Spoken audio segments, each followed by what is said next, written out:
మిత్రులందరికీ శుభోదయం. నేను మీ హరి. ఏపీ టెట్ మరియు డిఎస్సీలలో చాలా ఇంపార్టెంట్ అండి. తెలుగు నుండి ఆల్రెడీ 3వ తరగతికి సంబంధించి లైన్ టు లైన్ మరి పీడిఎఫ్ తయారు చేసుకొని మరలా వివరించడం అయితే జరిగింది. ఆ వీడియో చూడకపోతే వీడియో చివరిలో డిస్క్రిప్షన్లో కూడా లింక్ ఉంటుందండి, అక్కడ నుంచి చూడొచ్చు. మరి ఈ పాఠంలో ఈ వీడియోలో మనం 4వ తరగతికి సంబంధించి టెక్స్ట్ బుక్గా ప్రతి లైన్ను పేర్చి ఒక పీడిఎఫ్ అయితే తయారు చేయడం జరిగిందండి. మరి 3వ తరగతి నుంచి 10వ తరగతి వరకు అన్ని టెక్స్ట్ బుక్ వీడియోలు అయితే ఉన్నాయండి. మరి అప్లోడ్ చేయడమే కాస్త లేట్ అవుతుంది, మిత్రులు గమనించాలి. ఇప్పుడు 4వ తరగతికి సంబంధించినటువంటి పూర్తి ప్రతి లైన్ను పేర్చుకుంటూ పీడిఎఫ్ అయితే తయారు చేయడం జరిగిందండి. మరి మిత్రులు వీడియో నచ్చితే తప్పనిసరిగా అయితే లైక్ చేయండి. మీరిచ్చే లైక్ కామెంట్లు నాకు చాలా చాలా ఇంపార్టెంట్ అండి. మరి మీరు లైక్ చేస్తేనే చాలామంది మిత్రులకైతే వీడియో అయితే షేర్ అవుతుంది. మరి ఆ విధంగా మరి చాలా హెల్ప్ఫుల్గా ఉంటుంది. మరి చాలా ఉత్సాహంతో మరిన్ని వీడియోలు చేసే వల్ల ప్రోత్సహించిన వాళ్ళు అవుతారండి. మరి ఇక్కడ డిఎస్సికి ఎంతసేపు చదవము అనే దానికన్నా ఎంత క్లారిటీగా చదవము అన్నది చాలా ఇంపార్టెంట్ అండి. మరి ఎంత line to line bit to bit పేర్చినప్పుడు మీరు చూస్తూ స్కిప్ చేస్తే చాలా ఇంపార్టెంట్ బిట్లు కూడా మిస్ అయ్యే అవకాశం ఉంటుందండి. ఎక్కడ స్కిప్ చేయకండి దయచేసి. మరి ఈ పీడిఎఫ్ తయారు చేయడానికి చాలా చాలా సమయం పట్టింది. మరి లైన్ టు లైన్ పేర్చుకుంటూ మీకు అద్భుతమైనటువంటి పీడిఎఫ్ని అయితే తయారు చేయడం జరిగిందండి. మరి మిగతా అన్ని క్లాసులు కూడా ఈ విధంగానే ఉంటాయి. మరి వీడియో బాగుందా లేదా, పీడిఎఫ్ బాగుందా లేదా అన్నది కామెంట్ అయితే మాత్రం చేయడం మర్చిపోదండి. టాపిక్లకు వెళ్ళిపోదాం. 4వ తరగతి తెలుగు నుండి అండి. మొత్తంగా ఇక్కడ మనకు కనిపిస్తున్నాయి 9 పాఠాలు అయితే ఉన్నాయండి 4వ తరగతి తెలుగు నుండి. మరి ఇతివృత్తం ఏంటి, ప్రక్రియ ఏంటి అన్నది పాఠం దగ్గరకు వచ్చేసరికి చూద్దామండి. ఇక్కడ నేను టైం వేస్ట్ చేయదలుచుకోలేదు. కానీ గాంధీ మహాత్ముడు, గోపాల్ తెలివి అనేవి ఈ రెండు కూడా సంసిద్ధతా పటాలండి. గుర్తుంచుకోండి, సంసిద్ధతా పటాలు. మరి టాపిక్లో డైరెక్ట్గా వెళ్ళిపోవచ్చండి. మరి మొదటి పాఠం పేరు గాంధీ మహాత్ముడు అండి. మరి గాంధీ మహాత్ముడు పాఠ్యాంశ ప్రక్రియ గేయం. మరి ఈ పాఠంలో ఈ పాఠ్యాంశం యొక్క ఇతివృత్తం మహనీయుల చరిత్ర తెలపడం. మరి గాంధీ మహాత్ముడు పాఠ్యాంశ రచయిత బసవరాజు అప్పారావు గారండి. బసవరాజు అప్పారావు గారు. ఈయన 1894లో జన్మించి 1933లో మరణించడం అయితే జరిగిందండి. అంటే సుమారుగా 39 సంవత్సరాలండి బతకడం అయితే జరిగిందండి. మరి ఈ గాంధీ మహాత్ముడు పాఠ్యాంశాన్ని రచించినటువంటి బసవరాజు అప్పారావు గారు భావకవి మరియు గీతకర్త కూడా అండి. ఈయన బసవరాజు అప్పారావు గారి గీతాలు ఏ పేరుతో సంపుటంగా వెలువడ్డాయి అంటే బసవరాజు అప్పారావు గారి గేయాలు అని సంపుటంగా వెలువడ్డాయండి. మరి ఈ పాఠ్యాంశంలో స్వరాజ్యం అనగా సొంత పాలన అని అర్థం అండి. ప్రణవం, ఓంకారం, ఇది చాలా చాలా ఇంపార్టెంట్ బిట్ అండి. ప్రణవం అంటే అర్థము ఓంకారం. మోక్షం అనగా అర్థము విడుపు లేదా విముక్తి. కంపించుట అనగా అర్థము వనకడం. మీకు పిక్చోరియల్తో కూడా మరి ఈ యొక్క గాంధీ మహాత్ముడు అంటే ఒక పిక్చర్ని కూడా యాడ్ చేస్తూ మరి చూపించడం అయితే జరుగుతుందండి. మరి స్వస్తి అనగా అర్థము శుభం. జగత్తు అనగా ప్రపంచం. కరములు అనగా అర్థం చేతులు. ప్రతి లైను ఇది ఇంపార్టెంట్, ఇది ఈజీ అనే కాన్సెప్ట్ లేకుండా ప్రతి దాన్ని కూడా లైన్ టు లైన్ పేర్చుకోవడం జరిగిందండి. మిత్రులు గమనించాలి. తేనెల తేటల మాటలతో అనే ఈ మాసపు పాటను అంటే ఎవరు రచించారు అంటే ఇంద్రగంటి శ్రీకాంత శర్మ. ఇంద్రగంటి శ్రీకాంత శర్మ. ఈయన 1944లో జన్మించి, ఇంద్రగంటి శ్రీకాంత్ శర్మ గారండి 1944లో జన్మించి 2019 కోవిడ్-19 టైంలో ఈయన చనిపోవడం జరిగిందండి. కోవిడ్-19 టైంలో. ఎవరండి? ఇంద్రగంటి శ్రీకాంత శర్మ. మరి ఇంద్రగంటి శ్రీకాంత శర్మ కవి, కథకులు, విమర్శలు కూడా అండి. విమర్శకులు. మరి తెలుగులో అనుభూతి కవిత్వానికి ప్రతినిధి ఎవరు? గుర్తుంచుకోండి, అనుభూతి కవిత్వానికి ప్రతినిధి ఇంద్రగంటి శ్రీకాంత శర్మ. మరి ఇంద్రగంటి శ్రీకాంత శర్మ రచించినటువంటి కవితా సంపుటే అనుభూతి గీతాలు. ఏదండి? అనుభూతి గీతాలు. అనుభూతి చెందారండి. మరి ఈయన లలిత గీతాలను రచించారండి. అదేవిధంగా ఇంద్రగంటి వారు ఆకాశవాణి ఆల్ ఇండియా రేడియోలో పనిచేయడం జరిగింది. అదేవిధంగా తెలివైన దుప్పి అనే కథ. తెలివైన దుప్పి అనే కథ ఏ కథల నుండి గ్రహించారు అంటే జాతక కథల నుండి గ్రహించారు జరిగిందండి. తెలివైన దుప్పి అనే పాఠం. మరి తెలివైన దుప్పి కథలో అడవిలో దుప్పిగా జన్మించింది బోధిసత్వు అండి. దుప్పిగా జన్మించింది బోధిసత్వు. మరి నెక్స్ట్ పాఠం గోపాల్ తెలివి అండి. మరి గోపాల్ తెలివి పాఠ్యాంశ ప్రక్రియ చూసుకున్నట్లయితే కథ అండి. మరి గోపాల్ తెలివి ఇతివృత్తం చూసుకున్నట్లయితే సమయస్ఫూర్తి అండి. కథ సమయస్ఫూర్తి. మరి ఇక్కడ ఢిల్లీ సుల్తాన్ అయినటువంటి ఢిల్లీ సుల్తాన్ తన సామంతులందరినీ కూడా పిలిచి 2 ప్రశ్నలు వేస్తాను, సమాధానాలు చెప్పగలరా అని అడిగాడండి. ఎన్ని ప్రశ్నలు అండి? 2 ప్రశ్నలు. మొదటి ప్రశ్న చూద్దామండి. మరి భూమి పొడవు ఎంత, వెడల్పు ఎంత అనే మొదటి ప్రశ్న వేశాడండి. దానికి సామంతులందరూ కూడా ఒకరి ముఖం ఒకరు చూసుకున్నారు. మొదటి ప్రశ్నకు సామంతులంతా ఏమి చేశారు అని అడుగుతుంటాడండి. ఒకరి ముఖం ఒకరు చూసుకున్నారు. మరి రెండో ప్రశ్న చూద్దామండి. ఆకాశంలో ఎన్ని నక్షత్రాలు ఉన్నాయి? మరి దీనికి మరి రెండో ప్రశ్న తర్వాత సామంతులు ముఖాలైతే పాలిపోయాయండి. రెండో ప్రశ్నకి ఆకాశంలో ఎన్ని నక్షత్రాలు ఉన్నాయి అనే ప్రశ్నకు జవాబుగా సామంతులు ఏమి చేశారు? మరి సుల్తాను సామంతుల్లో ఉన్నటువంటి మాల్యారాజు పేరేమిటి? జయచంద్రుడు అండి. జయచంద్రుడు. మరి జయచంద్రుని యొక్క ఆస్థాన విదూషకుని పేరేమిటి? ఇక్కడ విదూషకుని అర్థం కూడా ఇంపార్టెంట్ అండి. నెక్స్ట్ లైన్లో వస్తాయి. విదూషకుని పేరే గోపాల్ అండి. గోపాల్. మరి ఈ జయచంద్రుడు గోపాల్ని ఢిల్లీ సుల్తాన్ వద్దకు పంపించాడండి. మరి గోపాల్కు ఢిల్లీ సుల్తాన్ తాను అడిగిన 2 ప్రశ్నలకు కూడా సమాధానం చెప్పడానికి సంవత్సరం గడువు ఇచ్చాడండి. మరి ఎంత గడువు ఇచ్చాడు? 1 సంవత్సరం అండి. మొదటి ప్రశ్నకి సమాధానంగా గోపాల్ సంవత్సరం తర్వాత 16 ఎడ్ల బండ్ల నిండా దారపుండలు చూపించాడండి. ఎన్ని బండ్ల దారపుండలు చూపించాడని అడుగుతాడండి. 16 అండి. మరి 16 బండ్లలోని 8 బండ్ల దారంలో భూమి అడ్డం పొడవును కొలిచానని చెప్పాడండి. 8 బండ్ల దారం అడ్డం. మరి రెండవ ప్రశ్నకు సమాధానంగా 25 గొర్రెలు చూపించాడండి. ఒక్కో గొర్రె వెంట్రుక ఒక్కో నక్షత్రానికి సమానమని చెప్పాడండి. ఓకేనండి. 2 ప్రశ్నలకు సమాధానాలు అండి. మరి సుల్తాన్ గోపాల్ సమాధానాలు విని నవ్వి సన్మానించి పంపించాడండి. ఓకేనండి. ఇక్కడ దర్బార్ అంటే అర్థము రాజ్యసభ అని అర్థం అండి. దర్బార్ అనగా రాజ్యసభ. ఇక్కడ చెప్పాను కదండి, విదూషకుడు చాలా చాలా ఇంపార్టెంట్ పెట్టండి. విదూషకుడు అంటే హాస్యగాడు. ఓకేనండి. మరి గోపాల్ తెలుగులో వెనకాల ఈ మాస పాట చూసుకున్నట్లయితే చూడగంటి అండి. చూడగంటి తాళ్ళపాక అన్నమయ్య గారు రచించారండి. చూడగంటి అనే ఈ మాస పాటను. మరి ఈ యొక్క చూడగంటి పాట తాళం ఖండతాళం అండి. ఖండతాళం. మరి చూడగంటి వారి పాట రాగం చూస్తే బృందావని రాగం అండి. బృందావని రాగం. మరి ఈ తాళ్ళపాక అన్నమయ్య గారి జననం 1408లో జన్మించి 1503 అంటే సుమారుగా 95 సంవత్సరాలండి. 95 సంవత్సరాలు అన్నమయ్య గారు జన్మించారండి. ఎప్పుడండి? 1408 నుండి 1503 వరకు అండి. మరి ఈ తాళ్ళపాక అన్నమయ్యను మనము పద కవిత పితామహులు అని పిలుస్తుంటామండి. పద కవిత పితామహులు. మరి అన్నమయ్య ఈ తాళ్ళపాక అన్నమయ్య 32,000 సంకీర్తనలు అయితే చేశారండి. ఎవరినండి? వెంకటేశ్వర స్వామి కేంద్రంగా మరి 32,000 సంకీర్తనలు అయితే రచించడం జరిగిందండి. అదేవిధంగా వెంకటేశ్వర స్వామి కేంద్రంగా విశిష్ట సాహిత్యాన్ని, సంగీత సంస్కృతిని నిర్మించాడండి ఈ యొక్క తాళ్ళపాక అన్నమాచార్యులు గారు. మరి ఈయన కవిత్వంలో పొంగిపరిలవి ఏంటంటే తేట తెలుగు పలుకుబడి, దేశీ పద సంపద, వాడుక భాషలోని అపురూప మాధుర్యం, ఇవన్నీ కూడా ఈ యొక్క తాళ్ళపాక అన్నమయ్య కవిత్వంలో పొంగు పొరులుతూ ఉంటాయండి. మరి నెక్స్ట్ విందు అనే కథ రచయిత చూసుకున్నట్లయితే సోడం రామ్మోహన్ అండి. విందు అనే కథ రచయిత సోడం రామ్మోహన్. ఈయన 1939లో ఎప్పుడండి? 2వ ప్రపంచ యుద్ధం మొదలైన సంవత్సరే కదండి. సోడం గారు అప్పుడే జన్మించారండి.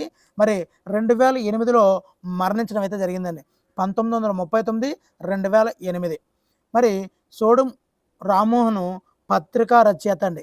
ఈయన పలు రచనలు, అనువాదాలు కూడా చేశారండి.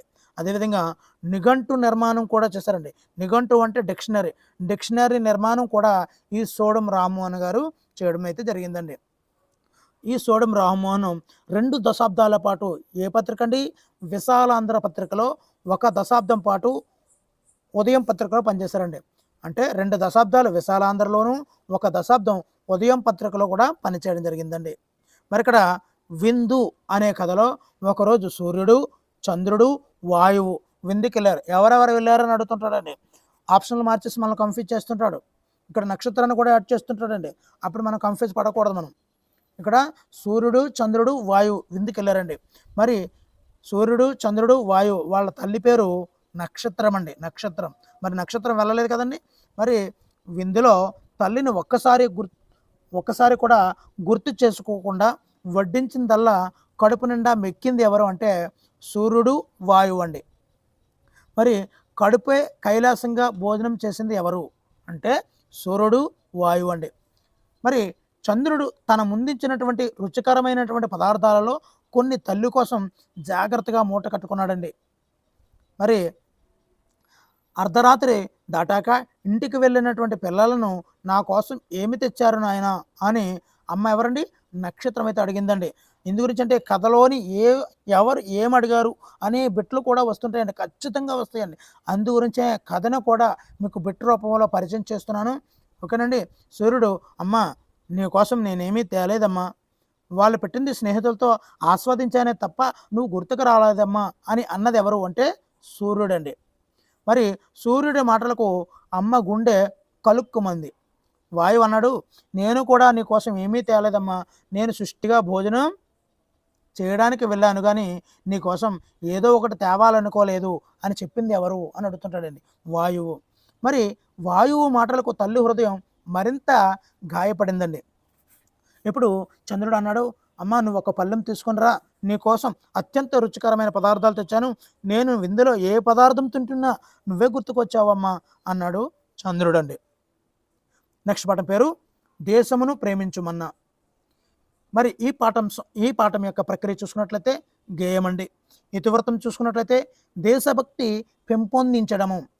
మరి ఈ దేశమును ప్రేమించమన్నా అనే పాఠ్యాంశ రచయిత చూసుకున్నట్లయితే గురజాడ వెంకటప్పారావు అండి. గురజాడ వెంకటప్పారావు. మరి గురజాడ వెంకటప్పారావు జననము 1869. మరి మరణం చూసుకున్నట్లయితే 1915. మరి ఆధునిక తెలుగు కవిత్వానికి సాహిత్యానికి మార్గదర్శకులు మన గురజాడవారండి. మరి వీడియో నచ్చితే, ఈ బుట్లో నచ్చితే, ఈ పీడిఎఫ్ నచ్చితే తప్పనిసరిగా అయితే లైక్ చేయండి. నాకు మరింత ఉత్సాహాన్ని నింపిన వాళ్ళు అవుతారు. మీలాంటి ఎంతోమంది మిత్రులకి చేరి వాళ్ళకి కూడా యూస్ఫుల్ అవుతుంది. వాళ్ళు లైక్ చేయడం వల్ల ఈ వీడియో మీ వరకు వస్తుందండి. మీరు లైక్ చేయడం వల్ల వీడియో వాళ్ళ వద్దకు వెళ్తుంది. కాబట్టి మిత్రులు వాళ్ళకి సపోర్ట్గా నాకు ఉత్సాహాన్ని నింపే విధంగా తప్పనిసరిగా లైక్ చేయండి. వీడియో ఏ విధంగా ఉందో కామెంట్ చేయడం అయితే మర్చిపోవద్దండి. మరి తెలుగు సాహిత్యంలో వాడుక భాష ప్రవేశపెట్టి చిరస్మరణీయమైనటువంటి రచనలు చేసింది గురజాడ అప్పారావు గారండి. ఆధునిక తెలుగు సాహిత్యంలో అత్యంతమైనటువంటి విశిష్ట రచనే కన్యాశుల్కం. కన్యాశుల్కం రచయిత గురజాడ వెంకటప్పారావు గారండి. మరి ఇక్కడ ఈ పాఠంలో ఉన్నటువంటి అర్థాలు చూద్దామండి. ఒట్టి అంటే ఏమీ లేని, ఒట్టి చేతులు అంటే ఏమీ లేని చేతులు కదండి. కద్దు అంటే కలదు. శివాజీ నాన్న ఎవరు? సంభోజీ. సంభోజీ ఒక రోజున శివాజీని బేజాపూర్ సుల్తాన్ దగ్గరకు తీసుకుని వెళ్ళారు. ఎవరు తీసుకెళ్లారండి? సంభోజీ తీసుకుని వెళ్ళారు. ఎవరిని? శివాజీని. మరి సుల్తాన్కు ఎలా వందనం చేయాలో సంభోజీ శివాజీకి తర్ఫీదు ఇచ్చాడు. కానీ శివాజీ తన మనస్సులో తాను విదేశీయునికి శిరస్సు వంచను అని అనుకున్నాడండి. మరి శివాజీ నమస్కారం చేయకపోయేసరికి బేజాపూర్ సుల్తాన్కి అయితే కోపం అయితే వస్తుందండి. మరి సుల్తాన్కు చిన్నపిల్లవాడు, ఇంకా మర్యాదలు తెలియనివాడు అని శివాజీ గురించి సర్ది చెప్పింది ఎవరు అంటే మొరారి పంతులు. చాలా చాలా ఇంపార్టెంట్ అండి దీని. మొరారి పంతులు అండి. మరి శివాజీకి సర్ది చెప్పింది బేజాపూర్ సుల్తాన్ గురించి, సుల్తాన్ ఉద్దేశించి ఎవరు సర్ది చెప్పారంటే మొరారి పంతులు గారండి. తిండి కలిగితే కండ కలదోయ్, ఒట్టి మాటలు ఇక్కడ చూద్దామండి. కట్టి పెట్టబోయ్, ఒట్టి గొప్పలు చెప్పుకోకోయ్, పొరుగు వారికి తోడుపడబోయ్, పట్టాల్ పట్టుకొని. ఇది మ్యాచింగ్ అయితే ఇవ్వడం జరిగిందండి. ఇక్కడ ఏకవచన బహువచన పదాలు చూద్దాము. మాట మాటలు, బండి బండ్లు, జాతి జాతులు, చిత్రం చిత్రాలు, మతం మతాలు, లాభం లాభాలు, నాయకుడు నాయకులు. మరి ఇక్కడ క్వశ్చన్ ఉందండి. విశాఖపట్నంలో బస చేయడానికి అనువైన ప్రదేశం ఏది? ఇక్కడ క్వశ్చన్ మార్క్ ఇచ్చాడండి. ఇంకేముందండి? ఏదుందండి, రుషికొండలో జగన్ గారి ప్యాలెస్ ఉందండి, విశాఖపట్నంలో బస చేయడానికి. అంతే కదండి, జగన్ గారి ప్యాలెస్ మామూలుది కాదు.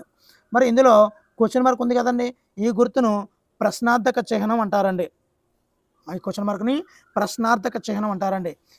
ఎప్పుడు, ఎక్కడ, ఏది, ఎటువైపు వంటి ప్రశ్నార్థక పదాలు, ప్రశ్నార్థక గుర్తుగల వాక్యాలను ప్రశ్నార్థక వాక్యాలు అంటారండి.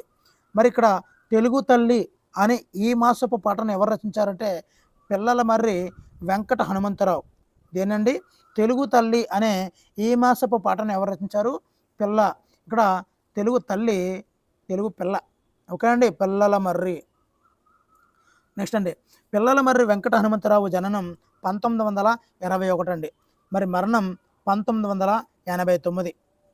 మరి పిల్లల మర్రి వెంకట హనుమంతరావు గారి రచనలు అవి చూద్దామండి.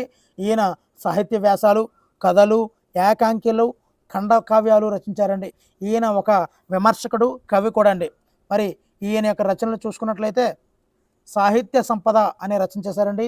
ఆంధ్రాభ్యుదయం, కాపు పాటలు, ఏ పాటలు అండి, కాపు పాటలు అనేవి ఈ యొక్క పిల్లల మర్రి వెంకట హనుమంతరావు గారు రచనలు అయితే చేశారండి. మరి కందిరేగ కిటుకు, ఏ కిటుకండి, కందిరేగ కిటుకు అనే ఈ మాసపు కథను ఎవరు రచించారు అంటే రావూరు భరద్వాజ గారండి. మరి రావూరు భరద్వాజ గారు 1927లో, మరి 1927 యొక్క విశిష్టత గుర్తుకు తెచ్చుకోండి, ఏంటో కామెంట్ కూడా చేయండి. 1927 యొక్క విశిష్టత అండి, అది రావూరు భరద్వాజ గారి జననం అండి. మరి కామెంట్ అయితే చేయండి దీని గురించి. మరణం 2013 అండి. రావూరు భరద్వాజ గుంటూరు జిల్లాలో తాడికొండలో జన్మించారండి. రావూరు భరద్వాజ్, తాడికొండ, గుంటూరు జిల్లా. ఓకేనండి. మరి రావూరు భరద్వాజ గారు రాసినటువంటి తొలి కథే విమల. ఎవరండి, విమల. ఈయన మొత్తం 37 కథా సంపుటాలు, రావూరు భరద్వాజ గారు 37 కథా సంపుటాలు రచించారండి. మరి ఈయన కథా సంపుటాలకు ఉదాహరణ చూసినట్లయితే అపరిచితులు, కథాసాగరం, అపరిచితులు, కథాసాగరం. మరి రావూరు భరద్వాజ గారు 43 పిల్లల కథలు, 37 కథా సంపుటాలు రచించారండి. అందులోని 3 ఉందండి, గుర్తుంచుకోండి, 43, 37. ఓకేనండి.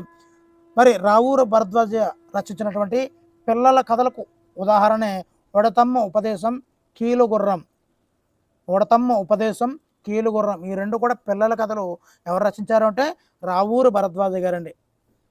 మరి రావూరు భరద్వాజ రాసిన నవలకు ఉదాహరణే కరిమిరింగిన వెలగపండు, జల ప్రళయం అనే నవలలు అయితే రచించారండి. ఇక్కడ మనం కన్ఫ్యూజ్ అవ్వద్దండి, పిల్లల కథలు వేరు, కీలుగుర్రం, ఉడతమ్మ ఉపదేశం, నవలలు వేరు, కరిమింగిన వెలపండు, జలప్రలయం. ఓకేనండి, ఈ నవలలండి. ఇవి చూస్తే పిల్లల కథలండి, ఇది చూస్తే కథా సంపుటాలండి. మూడు డిఫరెంట్ అండి. ఓకేనండి. మరి రావూరు భరద్వాజ్ రచించినటువంటి ఏ నవలకు జ్ఞానపీఠ పురస్కారం లభించిందంటే పాకుడు రాళ్ళు. ఇక్కడ సింపుల్గా పాకుడు రాళ్ళు నవలను ఎవరు రచించారు అని అడుగుతాడండి.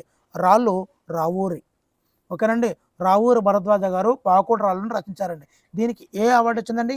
జ్ఞానపీఠ్. మరి ఈయన పొందినటువంటి పురస్కారాలను ఒకసారి చూసేద్దామండి. మరి రావూరు భరద్వాజ గారు కళా ప్రపూర్ణలు, కేంద్ర సాహిత్య అకాడమీ, సోవియట్ భూమి నెహ్రూ పురస్కారము, రాజాలక్ష్మి ఫౌండేషన్ అవార్డు, గోపీచంద్ జాతీయ పురస్కారము, కళారత్న, ఆంధ్రప్రదేశ్ ప్రభుత్వం వారి కళారత్నం అవార్డు అయితే పొందారండి. లోక్ నాయక్ ఫౌండేషన్ పురస్కారం కూడా ఈ యొక్క రావూరు భరద్వాజ గారు పొందడం జరిగిందండి. మరి కందిరేగ కిటుకులో కథలో అడవికి రాజు ఎవరు? సింహం ఎలాంటిది? చాలా మంచిది. మరి తనను చూసి జంతువులు భయపడడం సింహానికి ఇష్టం లేదు. బిట్లో ఎలా అడుగుతాడో కూడా చెప్పలేమండి, అందు గురించనే కొద్దిగా ఇంపార్టెంట్ అనిపించింది అంతా కూడా లైన్లో రాశానండి. మీకు నచ్చితేనే లైక్ అయితే చేయండి, వీడియో ఎలా ఉందో కామెంట్ అయితే చేయండి. దీన్నిసార్లు అడుగుతున్నానని కనీసం ఒకసారి కూడా రిప్లై ఇస్తే చాలా హ్యాపీ ఫీల్ అవుతామండి. మరి అడవిలో ఏనుగు ఉండేది. ఏనుగు తెలివైంది కానీ గుణం మంచిది కాదు. ఇక్కడ సింహం గుణం మంచిది, ఏనుగు గుణం మంచిది కాదు. మరొకరు సుఖంగా ఉండడం, హాయిగా నవ్వుకోవడం ఏనుగుకి గిట్టదు. ఏనుగు సింహంతో స్నేహం చేసి సింహంను తన చెప్పుతేతలతో పెట్టుకుందండి. మరి ఏనుగు బుద్ధి చెప్పడానికి కందిరేగా ఏనుగు చెవిలో దూరి బుద్ధి చెప్పిందండి. మరి ఏనుగుకి ఎవరు బుద్ధి చెప్పారు అంటే కందిరీగ. ఎలా చెప్పింది అంటే చెవిలో దూరి. నెక్స్ట్ పాఠం పేరు పరివర్తన అండి. పరివర్తన పాఠ్యాంశ ప్రక్రియ చూసుకున్నట్లయితే కథ. మరి పరివర్తన పాఠ్యాంశ ఇతివృత్తం పిల్లల స్వభావం తెలియచేయడం అండి. ఈ పరివర్తన పాఠ్యాంశ రచయిత చూసుకున్నట్లయితే వెంకట పార్వతీశ కవులు అండి. వెంకట పార్వతీశ కవులు.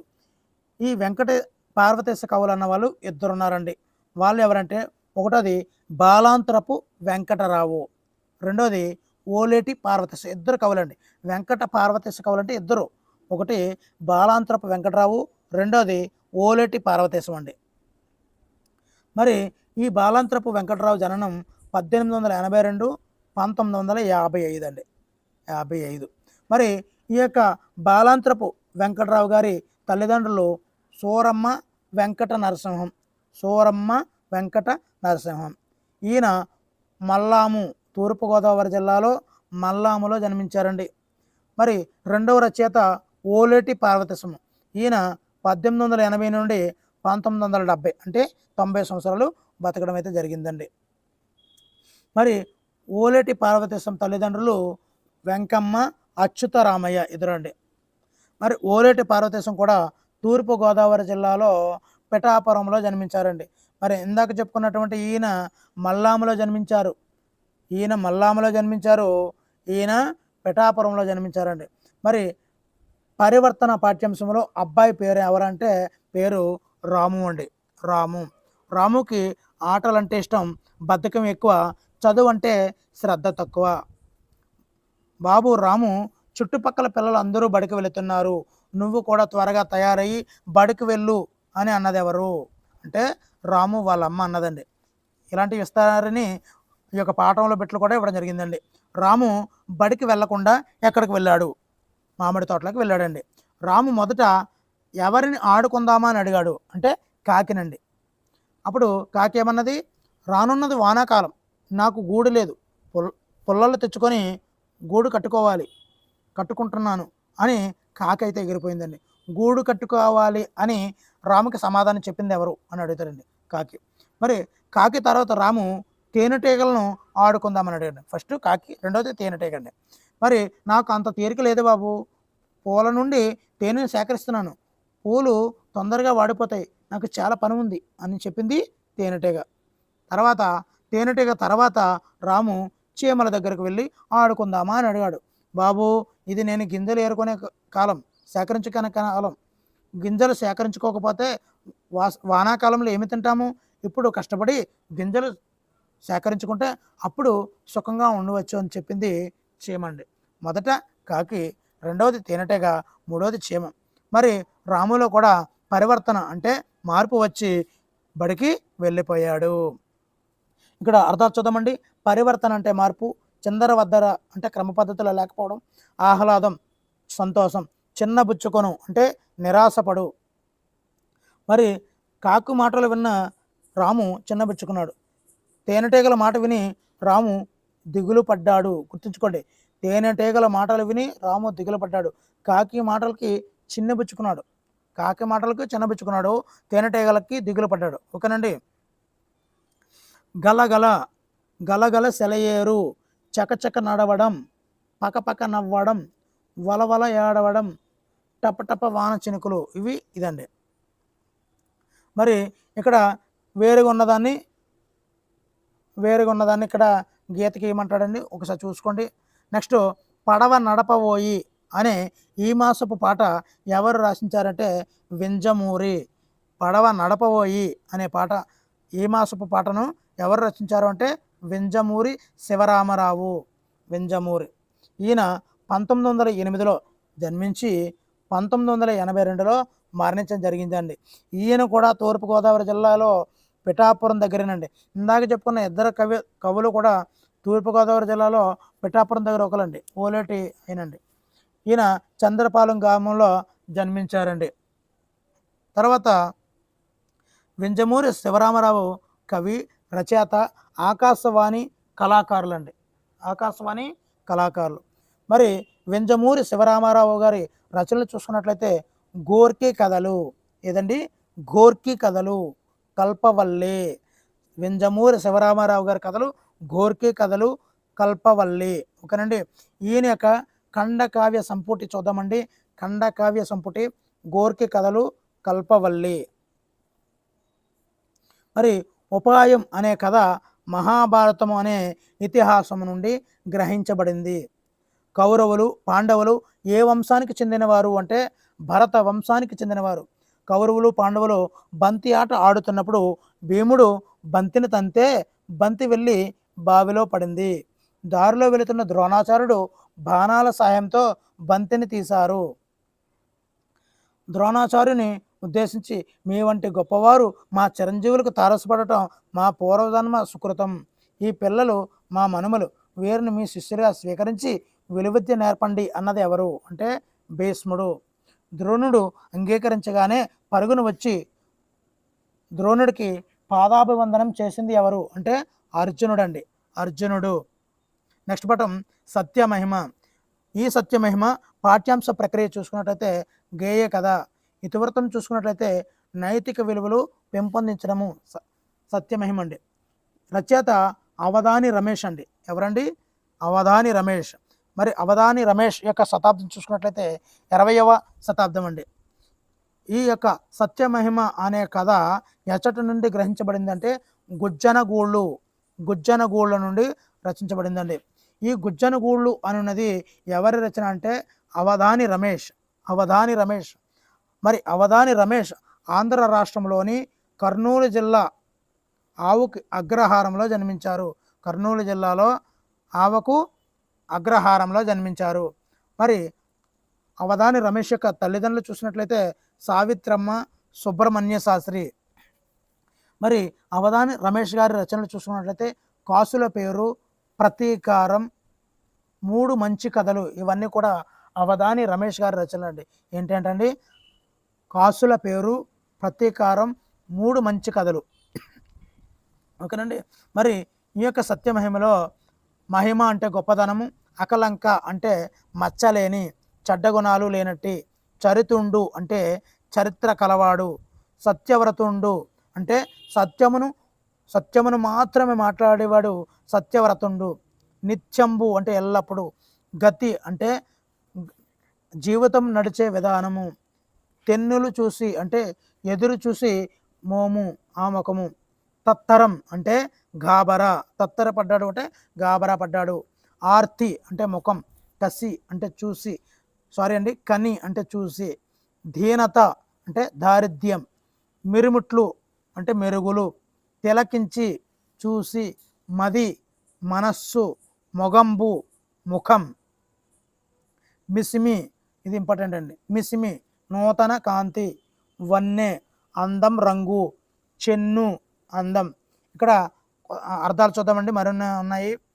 ఇక్కడ క్షీరాన్నము అంటే పాయసం, ఒక శరీర భాగము పాదము, ఒక పక్షి పావురం. ఇక్కడ పాతో మొదలయ్యే పదాలు అడిగాడండి.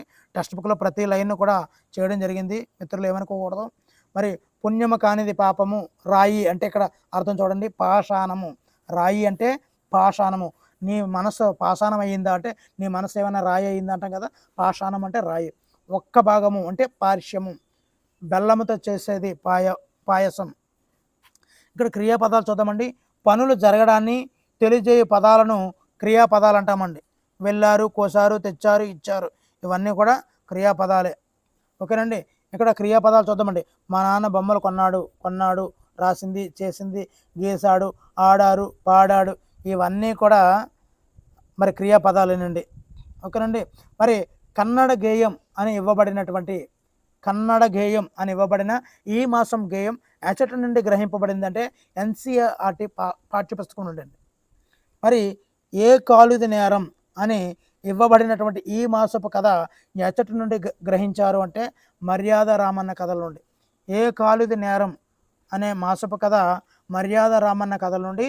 మరి మర్యాద రామన్న కాలు లోపల పెట్టదాన్ని కదా, మరి అందులో మర్యాద రామన్న సినిమాలో కాలు లోపల పెడుతుంటారు కదండి, మర్యాద అనుకుంటూ. మరి ఏ కాలు పెడితే ఆ కాలు తీసేద్దాం అనుకుంటున్నారు. కాబట్టి ఏ కాలు ఇది నేరం అంటే మర్యాద రామన్న కథల్లోనిదండి. మరి మర్యాద రామన్న వద్దకు 4 అన్నదమ్ములు వచ్చారండి. ఎంతమంది అండి? 4. పెద్దవారు 3 ఫిర్యాదులు చిన్నవాడు ముద్దాయండి. పెద్దవాళ్ళ ముగ్గురు కూడా ఫిర్యాదులు, చిన్నవాడు ముద్దాయండి. మరి పెద్దవాడు చేస్తున్న దూది వ్యాపారం గురించి రామన్నకు తెలిపాడండి. పెద్దవాడు దూది వ్యాపారం చేస్తున్నాడు. మరి నలుగురు అన్నదమ్ములు కూడా దూది కొట్టంలో ఎలుకల బాధ తప్పడం కోసము ఒక పిల్లిని పెంచుకొనొచ్చు. పిల్లి 4 కాళ్ళను నలుగురు పంచుకొని ఎవరి కాళ్ళను వారు జాగ్రత్తగా చూసుకుంటున్నారు. 4వ వాడు తీసుకున్న కాలుకి గాయం అవడం వల్ల నూనె గుడ్డలు చుట్టాడు. పిల్లి దీపం వద్ద వెళ్ళడం వలన నూనె గుడ్డ అంటుకొని పిల్లి వలన దూది కొట్టం తగలబడిపోయింది. అందువలన 4వ వాడు ముద్దాయి అని పెద్దవాడు చెప్పాడు. మరి పిల్లి 3 కాళ్ళతో పరిగెత్తి దూది కొట్టంలోకి వెళ్ళింది కావున ఆ 3 కాళ్ళు పంచుకున్న మీ ముగ్గురే ముద్దాయిలు, మీరే 4వ వాడికి నష్టపరిహారం చెల్లించాలి అని మర్యాద రామన్న తీర్పు అయితే ఇచ్చాడండి. మరి ముగ్గులో సంక్రాంతి నెక్స్ట్ పటం అండి. మరి ముగ్గులో సంక్రాంతి పాఠ్యాంశం యొక్క ప్రక్రియ చూసుకున్నట్లయితే ఇది ఒక వ్యాసం అండి. ఇతివృత్తం చూసుకున్నట్లయితే సంస్కృతి సంప్రదాయాలను తెలియజేస్తుంది. ఈ పాఠంలో అనుష వాళ్ళ తమ్ముడు ఆదిత్య కలిసి వాళ్ళ అత్తమ్మ ముగ్గులు పోటీలో వేసే ముగ్గును చూడడానికి వెళ్ళారు. మరి అనుష వాళ్ళ తమ్ముడు ఎవరు, ఏ పోటీలో చూడడానికి వెళ్ళాడు? అత్తమ్మ ముగ్గుల పోటీలో వేసే ముగ్గును చూడడానికి వెళ్ళారనమాట. అత్తమ్మను ముగ్గుల పోటీ వద్ద చూసి అదిగో అత్తమ్మ అన్నది ఎవరు? ఆదిత్య అండి. అత్తమ్మ ఒకే ముగ్గులో భోగిమంట, గంగిరెద్దులు, గాలిపటాలు భలేగా వేసేవే అన్నది ఎవరు? అన్నది అనుష అండి. మరి భోగిరాజు సాయంత్రం రేగుపళ్ళు, శనగలు, చెరక ముక్కలు, చిల్లర డబ్బులు, బంతిపూల రేకులు కలిపి భోగిపళ్ళు పోస్తారు. ఇందులో శనగలు కూడా వేస్తారండి. రేగుపళ్ళు మనకు తెలుసు, చెరక ముక్కలు తెలుసు, చిల్లర డబ్బులు తెలుసు, బంతిపూల రేకులు తెలుసు అండి. ఇక్కడ శనగలు అనేది కొద్దిగా డిఫరెంట్గా ఉంది. ఇవి కూడా చాలా ఇంపార్టెంట్ అండి, భోగిపళ్ళలో ఏమి పోస్తారు అని. నెక్స్ట్ చూద్దామండి. సూర్యుడు ధనస్సు రాశిలోకి ప్రవేశించడాన్ని ధనాస్వక్రమణం అంటారండి. దీనిని ధనుర్మాసం అని కూడా అంటారండి. ధనుర్మాసం, సూర్యుడు ధనుస్సు రాశిలోకి ప్రవేశించడాన్ని ధనుర్మాసం అంటారు. మరి పశువుల్లో పూజించే పండుగే కనుమ. దక్షిణాయనం నుండి ఉత్తరాయణానికి ప్రయాణ సూచికగా రథములో సూర్యుడిని నిలిపి రథం ముగ్గు వేస్తారండి. అంటే ఉత్తరాయానికి ప్రయాణం అవుతుంది అని చెప్పడానిగా రథం బొమ్మ వేస్తుంటారండి. మరి సంక్రాంతి పండుగ రోజు అనేక పందాలతో పాటు బొమ్మల కొలువులు కూడా పెడుతుంటారండి. ఇక్కడ మనము ఈ పటంలో అన్నీ కూడా మనం ఇక్కడ చూడవచ్చు. మనం ఇక్కడ పదాల అర్థాలు చూద్దామండి. పద్మం అంటే తామర పువ్వు, ధనస్సు అంటే విల్లు, రాశి అంటే నక్షత్రాల గుంపు, కలశం అంటే చిన్న కుండ లేదా చెంబు, ఆయనం అంటే గమనం అని మనం చెప్తుంటామండి. మరి ముస్లింలు జరుపుకునే పండుగల్లో పవిత్రమైన పండుగే రంజాన్. దీనిని ఈదుల్ ఫితర్ అని కూడా అంటుంటారండి. రంజాన్ పండుగ ఇస్లాం క్యాలెండర్ ప్రకారము రంజాన్ నెల మొదటి రోజు ప్రారంభమవుతుందండి. ఈరోజు రాత్రి చంద్ర దర్శనం కాగానే, నెలవంక చూడగానే మసీదుల్లో చేయు ప్రత్యేకమైనటువంటి ప్రార్థనలే తరావీ నమాజ్ అంటారండి. తరావీ నమాజ్, నెలవంక చూసిన రోజు ఉంటారు కదండి, అవదండి. మరి రంజాన్ నెల అంతా కూడా వాళ్ళు ఉపవాసం చేస్తారండి ముస్లిమ్స్. తెల్లవారుజామున 4 గంటలకే నిద్రలేస్తుంటారండి. నిద్రలేసి సూర్యోదయానికి సుమారు గంటన్నర ముందే భోజనం చేయడాన్ని ఏమని పిలుస్తారంటే సహారీ అని పిలుస్తారండి. సహారీ, సూర్యోదయానికి ముందే ఎప్పుడండి? గంటన్నర ముందే భోజనం చేస్తారండి. దీన్ని సహారీ అంటామండి. మరి పగలంతా కూడా వాళ్ళు ఉపవాసం అయితే చేస్తారండి. సూర్యాస్తమయం తర్వాత ఉపవాస దీక్షను అయితే విరమిస్తారండి. దీనిని ఇఫ్తార్ అని కూడా అంటారండి.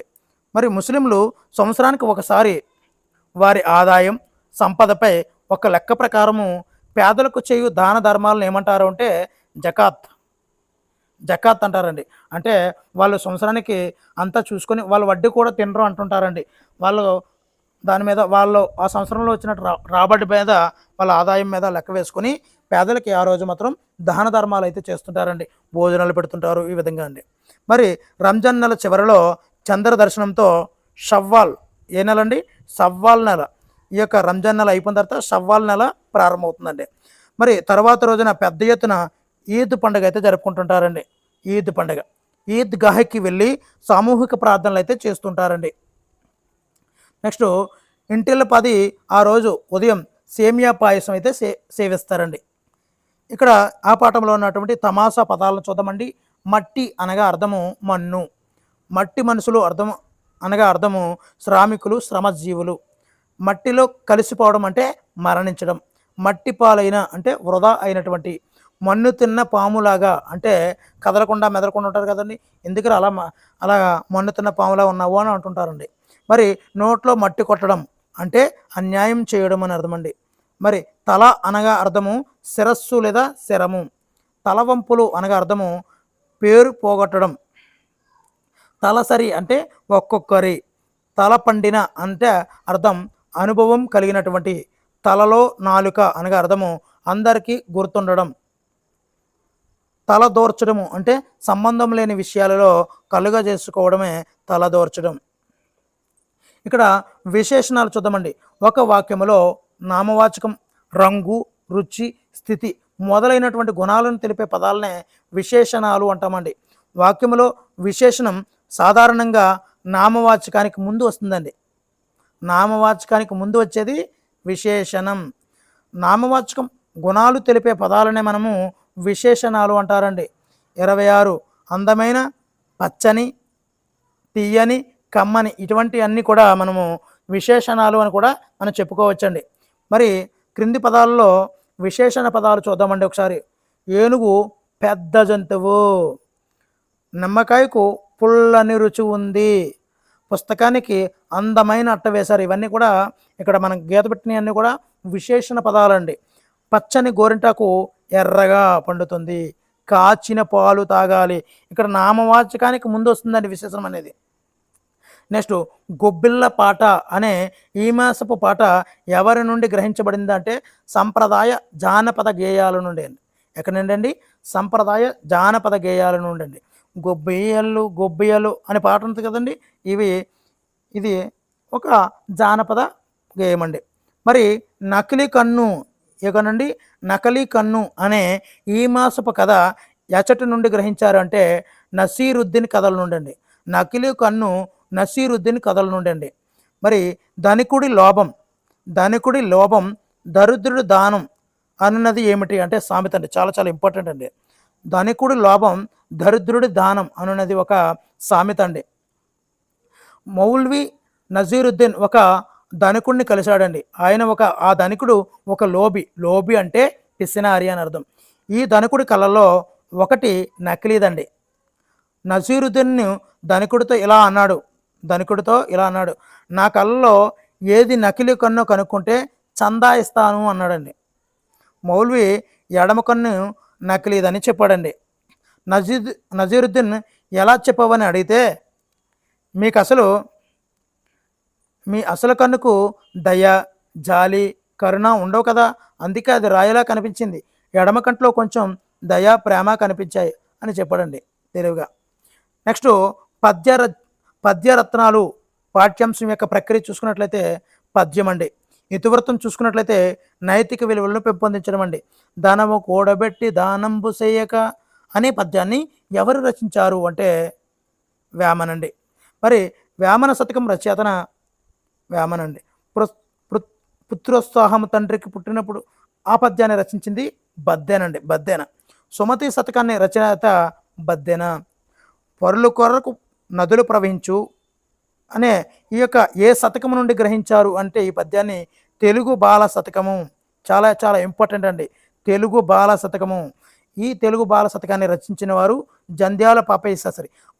జంధ్యాల పాపయ్య శాస్త్రి గురించి వచ్చింది కాబట్టి ఈయన రచించినటువంటి రచనలు మీకు గుర్తుకు వస్తే, మీకు తెలిస్తే తప్పనిసరిగా అయితే కామెంట్ అయితే చేయండి. మరి మొదలు చూసిన కడుగొప్ప పెద అనే ఈ పద్యాన్ని రచించింది ఎవరు అంటే ఏనుగు లక్ష్మణ కవి అండి. మరి సుభాషిత రత్నావళి రచయిత చూసుకున్నట్లయితే ఏనుగు లక్ష్మణ కవి అండి. ఎంత చెలిమియున్న ఎగతాళి చేయకు అనే పద్యం ఏ శతకం నుండి గ్రహించారు అంటే తెలుగు పూల శతకం నుండి అండి. మరి ఈ తెలుగు పూల శతకం రచయిత నార్ల చిరంజీవి గారండి. ఎవరండి? నార్ల చిరంజీవి గారు.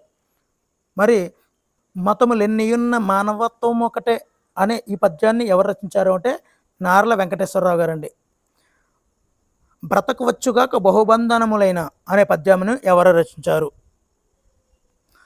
బ్రతక వచ్చుకాక బహుబంధనములైన అనే పద్యాన్ని రచించింది పోతన గారండి. పూజ కన్న నంచ బుద్ధి ప్రధానంబు అనే పద్యం ఏ శతకం నుండి గ్రహించారు అంటే వేమన శతకం నుండి అండి. మరి ఈ పాఠంలో ఉన్నటువంటి పదాలు అర్థాలని ఒక్కసారి చూసేద్దామండి.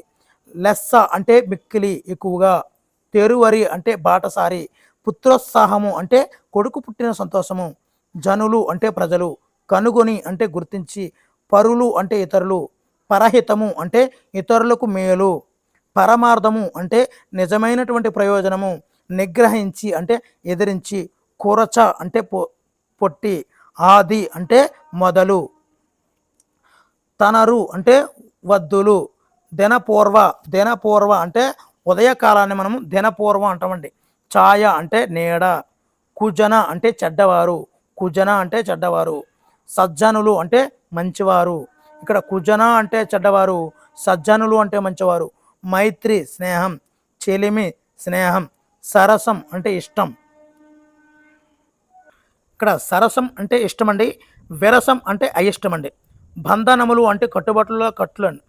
లేమి అంటే పేదరికం, జీవధనం అంటే ప్రాణం అండి. మానధనులు అంటే మానమే ధనంగా కలవారండి. బుద్ధి అంటే ఆలోచన, ప్రధానము అంటే ముఖ్యం, దృఢం అంటే గట్టిది. మరి క్రింది తమాసా వాక్యాలు చదివి జవాబులు రాయండి. వడన వడన తినే దవడ, వడను తినే దవడ, వడను తినే వడ ఏమిటి అంటే దవడ అండి. రోజాలను పెట్టుకునే రోజాలు ఏమిటి? సరోజ. జనాలు తినే జనం భోజనం. ఖండాలు దేశాలు లేని పటం కపటం. ప్రేమను పంచే కారం మమకారం. తాగలేని పాలు పాపాలు. భూతకాలం అంటే జరిగిపోయిన పనిని తెలిసే కాలాన్ని భూతకాలం అంటారని. పాడింది వెళ్ళాము అలాంటివన్నీ కూడా. వర్తమాన కాలం వస్తే జరుగుతున్న పనిని తెలియజేసేది, ఆడుతున్నాడు ఎక్కుతూ ఉంది. భవిష్యత్తు కాలం జరగబోయే పనిని తెలియజే కాలాన్ని భవిష్యత్తు కాలం అంటారు. వెళ్తాడు తెస్తాడు ఇవన్నీనండి. మరి రమణి జోసఫ్ విశాఖపట్నానికి వెళ్ళాడు, ఇది భూతకాలం అండి. రమణి సినిమా చూసింది భూతకాలం. హర్షిత పాఠం చదువుతున్నది వర్తమాన కాలం. కథ రాశాడు భూతకాలం. మణిమేకల ముగ్గు వేస్తున్నది వర్తమాన కాలం. రాబర్ట్ రేపు ఇంటికి రంగులు వేస్తాడు భవిష్యత్తు కాలం. ఇవి తెలిసినవి కాబట్టి కొద్ది వేగంగా చెప్తున్నానండి. వీరగంధము తెచ్చినారము వీరుడెవ్వడో తెలుపుడి, చాలా బాగుంది కదండి. వీరగంధము తెచ్చినారము వీరుడెవ్వడో తెలుపుడి అని ఈ మాసపు గేయం ఎవరు రచించారు అంటే త్రిపురనేని రామస్వామి గారండి. మరి త్రిపురనేని వీరస్వామి గారికి వీరగంధం అయితే తిలకంగా పెట్టాలండి. ఓకేనండి. అంటే మీరు కోడ్ భాషలో గుర్తుపెట్టుకుంటారని ఆ విధంగా చెప్తున్నానండి. త్రిపురనేని గారి రామస్వామి గారికి వీరగంధముతో తిలకం దిద్దాలండి. ఓకేనండి. మరి త్రిపురనేని రామస్వామి జననం 1887 అండి. అదేవిధంగా మరణము 1943. 1943 యొక్క విశిష్టత మీకు తెలిస్తే తప్పనిసరిగా అయితే కామెంట్ చేయండి. ఈయన ఒక హేతువాద రచయిత. ఈయన యొక్క బిరుదు చాలా చాలా ఇంపార్టెంట్ అండి. మరి త్రిపురనేని రామస్వామి యొక్క బిరుదు కవిరాజు. మరి త్రిపురనేని రామస్వామి వారి రచనలు చూద్దామండి. సోత పురాణము పల్నాటి పౌరసము అనే రచనలు అయితే చేయడం జరిగిందండి. పేను నల్లి అనే ఈ మాసపు కథను ఎచ్చటి నుండి గ్రహించారు అంటే నీతి చంద్రిక నుండి అండి. పేను నల్లి అనే ఈ మాసపు కథ ఎచ్చటి నుంచి గ్రహించారు? నీతి చంద్రిక నుండి అండి. నెక్స్ట్ బారిస్టర్ పార్వతీశం అండి. ఇది ఒక ప్రక్రియ చూసుకున్నట్లయితే కథనం అండి. ఇతివృత్తము హాస్యం. ఈ యొక్క బారిస్టర్ పార్వతీశం పాఠ్యాంశ రచయిత మొక్కపాటి నరసింహశాస్త్రి. మరి మొక్కపాటి నరసింహశాస్త్రి పశ్చిమ గోదావరి జిల్లాలో నరసాపురంలో జన్మించారండి. మొక్కపాటి నరసింహశాస్త్రి కదా, నరసాపురం. ఓకేనండి. మరి తెలుగు సాహిత్యంలో ప్రసిద్ధమైనటువంటి హాస్య నవల చూసుకున్నట్లయితే బారిస్టర్ పార్వతీశం అండి. మొక్కపాటి నరసింహశాస్త్రి గారి రచనలు చూసుకున్నట్లయితే మొక్కపాటి మొక్కుబడి అండి. అభ్యుదయం పెదమామయ్య. బారిస్టర్ పార్వతీశం పేరు మనం వేమూరి పార్వతీశం. మరి నరసాపురం దగ్గర మొగలతీరు వీరు కాపుర స్థలం అండి. మామయ్యది ఎవరండి? మొగలతూరు. బారిస్టర్ పార్వతీశం వేమూరు కదండి. ఈ మామయ్యది మొగలుతూరండి. మరి టైలర్ స్కూల్లో 5వ ఫారం వరకు చదువుకున్నాడండి. 5వ ఫారం వరకు చదువుకున్నాడు. మరి స్నేహితుని సలహాతో బారిస్టర్ చదువుకుందామని నిర్ణయం చేసుకున్నాడండి. తాను వెళ్తున్న రైల్లో చైను లాగి సామాను కట్టినందుకు ఎంత రూపాయలు ఫైన్ అండి? 50 రూపాయలు జరిమానా విధిస్తే బతిమిలాడి తప్పించుకున్నాడండి. చెన్నాపట్నం అంటే మద్రాసులో టోపీలు అమ్మేవారి దగ్గర ఖర్జూర పాకులతో అల్లిన ఆడవారు పెట్టుకునే పెద్ద టోపీ కొన్నాడండి. మరి తూత్తుకుడిలో రైలు ఆగింది, ఎక్కడ రైలు ఆగింది అని అడుగుతుంటాడండి. అందు గురించనే లైను ఎక్కడ కొన్నాడు, టోపీ ఎక్కడ కొన్నాడు అంటే చెన్నాపట్నంలో, మద్రాసులో అనమాట. మరి తూత్తుకుడిలో రైలు ఆగింది, అక్కడ కొలంబో వెళ్ళే స్టీమర్ ఎక్కాడు. ఎక్కడ స్టీమర్ ఎక్కాడు, ఎక్కడ రైలు ఆగింది? కొలంబో నుండి మార్చల్స్ వెళ్ళే స్టీమర్ ఎక్కాడండి. మార్షల్స్ వెళ్ళే స్టీమర్ అయితే ఎక్కాడండి. మరి ఇక్కడ పదాలకు అర్థాలు చూద్దామండి. 5వ ఫారం అంటే 10వ తరగతి అండి.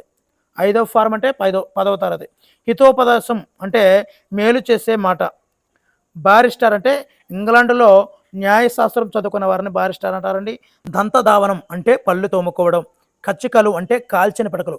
కచ్చిక పదాలు అంటుంటాం కదండి, మరి అది దానికి దీనికి కన్ఫ్యూజ్ అవ్వకండి. కచ్చికలు అంటే కాల్చిన పిడకలు. అంగవస్త్రం అంటే తువ్వాలు. అంగవస్త్రం అంటే తువ్వాలు. చాదు అంటే పిండితో తయారు చేసినటువంటి బొట్టుని చాదు అంటాం. దొర అంటే తెల్లజాతి పురుషుడు. దొరసాని అంటే తెల్లజాతి స్త్రీ. స్టీమరు అంటే ఆవిరితో నడిచే పెద్ద నావ. గుర్రానికి సుడులు కావాలి, గాడిదకు అవసరం లేదు. గుర్రాన్ని కొనాలి, గాడిదను కొనక్కర్లేదు. గుర్రానికి జీను కావాలి, గాడిదకు అక్కర్లేదు. అశ్వానికి సంరక్షణ కావాలి, గార్ధబానికి అవసరం లేదు. హయానికి గుగ్గుళ్ళ దాన పెట్టాలి, గాడిదకు ఇవి అనవసరం. అందుకే నేను గాడిదను అధిరోహిస్తాను అన్నది ఎవరంటే చిలకమర్తి రాసినటువంటి గణపతి నవలలో గణపతి అండి. గణపతి నవలలో గణపతి. మరి అశ్వానికి పర్యాయ పదాలు గుర్రం, హయం. గాడిదకు మరో పేరు గార్ధబం. అందుకే నేను అక్కడ ఎక్స్ప్లెయిన్ చేయలేదండి, ఇక్కడ లైన్లో వస్తాయనే తెలుసు కాబట్టి మీకు అక్కడ ఎక్స్ప్లెయిన్ చేయలేదు. రోహిణీ కార్తెలో ఎండకు రోళ్ళు పగులుతాయి. నక్షత్రాలు మొత్తం 17 అండి. ఒకసారి నక్షత్రాలు 17 కూడా ఒకసారి చదువుకోండి. ఏది ఎక్కడ ఇస్తాడో, దేని తర్వాత ఏ నక్షత్రం అనేవి కూడా చాలా ఇంపార్టెంట్ అండి. పూర్ణిమ నాడు ఏ నక్షత్రం ఉంటే ఆ నెలకు ఆ పేరు పెట్టారండి. అశ్వని అంటే ఆశ్వయుజం. కృత్తిక అంటే కార్తీక మాసం. రాసులు, నక్షత్రాలన్నీ కూడా చంద్రమానం మీద ఆధారపడ్డాయి. చాలా జాగ్రత్త అండి, చంద్రమానం మీద ఆధారపడ్డాయి. సూర్యుడు ఏ నక్షత్రానికి దగ్గరగా ఉంటే ఆ కాలానికి ఆ కార్తీ పేరు చూడండి, చాలా చాలా ఇంపార్టెంట్ అండి. సూర్యుడు ఏ నక్షత్రానికి దగ్గరగా ఉంటే ఆ కాలానికి ఆ కార్తీ పేరు పెట్టారు. సంవత్సరానికి 27 కార్తెలు అండి. 27 కార్తెలు, 27 నక్షత్రాలు. అశ్వని కురిస్తే అంతా నష్టం. భరణిలో చల్లిన నువ్వు చేను కాయకు బరిగడు గింజట. ఇలాంటివి వస్తుంటాయండి. ఓకేనండి. క్రియాపదాలు వాక్యములో వాడినప్పుడు అవి 2 రకాలుగా పనిచేస్తాయి. వాక్యాన్ని పూర్తి చేయడము, వాక్యాన్ని పూర్తి చేయకపోవడం. వాక్యాన్ని పూర్తి చేయగలిగినటువంటి క్రియలను సమాపక క్రియలు అంటారండి. మరి అవి రవి ఇంటి పని చేశారు, పిల్లలు నడుస్తున్నారు, లత పరీక్ష రాస్తుంది. వాక్యాన్ని పూర్తి చేయలేనటువంటి క్రియలనే అసమాపక క్రియలు అంటారు. రవి ఇంటి పని చేసి దొరిలాడా, పడుకున్నాడా, చదువుతున్నాడా, పూర్తి చేయడం అనమాట. క్రియ అనేది అసమాపకంగా ఉంటుందన్నమాట. పిల్లలు నడుస్తూ తింటున్నారా, చదువుతున్నారా, వీడియో చూస్తున్నారా, ఇలా వేరే ఉంటుందన్నమాట. లత పరీక్షలు రాసి సినిమా చూస్తుందా, ఇంకా అక్కడ క్వశ్చన్ మార్క్ అనమాట. పూర్తిగా క్రియ అనేది కంప్లీట్ కాలేదు. ఏరువాక పాట అనే ఈ మాస పాట ఎవరు రచించారు అంటే బిరుదురాజు రామరాజు. ఈ బిరుదురాజు రామరాజు జననం 1925, మరణం 2010. ఈయన కూడా రీసెంట్ క్యాండిడేట్ అండి. మరి బిరుదురాజు రామరాజు వరంగల్ జిల్లాలో దేవనూరు గ్రామంలో జన్మించారండి. తెలుగు జానపద గేయ సాహిత్యంపై మొట్టమొదటిగా పరిశోధన చేసింది బిరుదురాజు రామరాజు గారండి. ఈయన యొక్క రచనలు చూసినట్లయితే తెలుగు జానపద రామాయణము, తెలుగు సాహిత్యోద్ధారకులు. మరి అత్యాస అనే ఈ మాసపు కథను ఎచ్చటి నుండి గ్రహించారు అంటే అత్యాస పంచతంత్ర కథల నుండి రచించడం జరిగిందండి. అడవిలో ఒక జిత్తులకుమారి నక్క ఉండేది. రెక్కాడితే గాని డొక్కాడదు అనే బాధ నక్కలకు ఉండదండి. వేటగాడు వేటాడి చంపిన లేడిని భుజాన వేసుకొని వస్తుండగా పందిని చూశాడు. లేడిని చంపి వస్తుంటే దేన్ని చూశాడు? పందిని. సోకరం అంటే పంది అండి, గుర్తుంచుకోండి, చాలా చాలా ఇంపార్టెంట్. సోకరం అంటే పంది. వేటగాడు కొట్టిన బాణం పందిని గాయం చేసింది. పంది పంది వేటగాడి మీద దాడి చేసి చంపింది. ఈ పెనుగులాటలో ఒక పాము చచ్చింది. పాము, లేడి, వేటగాడు, పంది మాంసాన్ని ఒకేసారి చూసిన నక్క వీటిని ఎప్పుడైనా తినవచ్చు కానీ ముందుగా నరాలతో తయారు చేసిన వింటినారిని తింటాను అనుకుని దానిని కొరికింది. విల్లి దెబ్బకు నక్క చనిపోయింది. నెక్స్ట్ అండి, రాజు కవి అండి. రాజు కవి. మరి వీడియోలో ఉన్నటువంటి ప్రతి బిట్టు చూస్తున్నారు, లైన్ టు లైన్ పేర్చడం జరిగింది. మిత్రులు ఎంత చూసామని కాకుండా క్లారిటీగా ఎన్ని పాఠాల మీద ఎన్ని టెక్స్ట్ బుక్స్ మీద పట్టు సాధించామన్నదే ఆధారపడి ఉందండి. ఒక టెక్స్ట్ బుక్ పూర్తిగా చూసినా కూడా 1-2 బిట్లు వచ్చే అవకాశం చాలా తక్కువ ఉంటుందండి. కాబట్టి ప్రతి బిట్టు ప్రతి లైన్ అనేది చాలా చాలా ఇంపార్టెంట్ అండి. రాజు కవి పాఠ్యాంశం యొక్క ప్రక్రియ చూస్తున్నట్లయితే పద్య కథ, ఇతివృత్తం సామాజిక అంశం అండి. రాజు కవి పాఠ్యాంశ రచయిత గుర్రం జాషువా అండి. మరణం 1971లో అండి. మరి జాషువా కవిత్వ లక్షణాలు చూసినట్లయితే ప్రశస్తమైనటువంటి పద్య శిల్పం కలిగి ఉంటుంది. సులలితమైనటువంటి ధారణ కలిగి ఉంటారు. దళితుల పట్ల అపారమైనటువంటి ప్రేమను కలిగి ఉంటారు. సామాజిక అసమానతల పట్ల ఆగ్రహాన్ని కలిగి ఉంటుంటారండి ఇక గుర్రం జాషువా గారు. గుర్రం జాషువా గారు గుంటూరు జిల్లాలో వినుకొండలో జన్మించారండి. వినుకొండలో. మరి గుర్రం జాషువా బిరుదులు చూసుకున్నట్లయితే నవయుగ కవి చక్రవర్తి, కళా ప్రపూర్ణ అనే బిరుదులు కలవండి. గుర్రం జాషువా గారు నవయుగ కవి చక్రవర్తి, కళా ప్రపూర్ణ అనే బిరుదులు కలవు. మరి ఈయన యొక్క రచనలు చూసుకున్నట్లయితే పెరదౌసి, గబ్బిలం, క్రీస్తు చరిత్ర అనే రచనలు అయితే గుర్రం జాషువా గారు చేశారండి. రాజు కవి పాఠంలో రవి వాళ్ళ తాతయ్య వద్దకు వచ్చి, రాజు కవి వీరిలో ఎవరు గొప్పవారు తెలుసుకొని రమ్మన్నారు మా మాస్టారు అన్నారండి. రాజు కవి కథ తాతయ్య చెప్పాడండి. ఎవరు చెప్పారు? తాతయ్య చెప్పాడు. రాజు చనిపోయాక ప్రజలందరూ అయ్యో చుక్క రాలింది అన్నారు. కవిగారు మరణించిన తర్వాత కవిగారు ఆకాశంలో ధృవతారలా ప్రకాశిస్తున్నారు అన్నారండి. రాజుగారి గుర్తుగా రాజ్యమంతగా విగ్రహాలు అయితే పెట్టారండి. మరి కొంతకాలం తర్వాత రాజుగారిని మర్చిపోయారు. కవి రాసిన రచనలు, పద్యాలు పాడుకుంటూ కవిని ఎప్పటికీ మర్చిపోలేదండి. మరి ఈ పాఠంలో వచ్చినటువంటి రాజు కవి అనే పాఠంలో వచ్చినటువంటి పదాలు అర్థాలు చూద్దామండి. సౌధం అంటే భవనం, ప్రబలడం అంటే ఎక్కువ కావడం, సుకవి అంటే మంచి కవి, రాజదండం అంటే రాజశాసనం, రుచిమయం అంటే కాంతితో నిండినది అని అర్థం, గండ వ్యతతిమయం అంటే రాళ్లతో నిండినది, ఆత్మగౌరవ కాములు అంటే తమ గౌరవాన్ని కోరుకునేవారు, ప్రస్తుతింతురు అంటే పొగుడుతారు, సుధ అంటే అమృతం, ఇహం అంటే ఇలోకం, పరం అంటే పరలోకం, ఇహం అంటే ఇలోకం, పరం అంటే పరలోకం, గగనం అంటే ఆకాశము.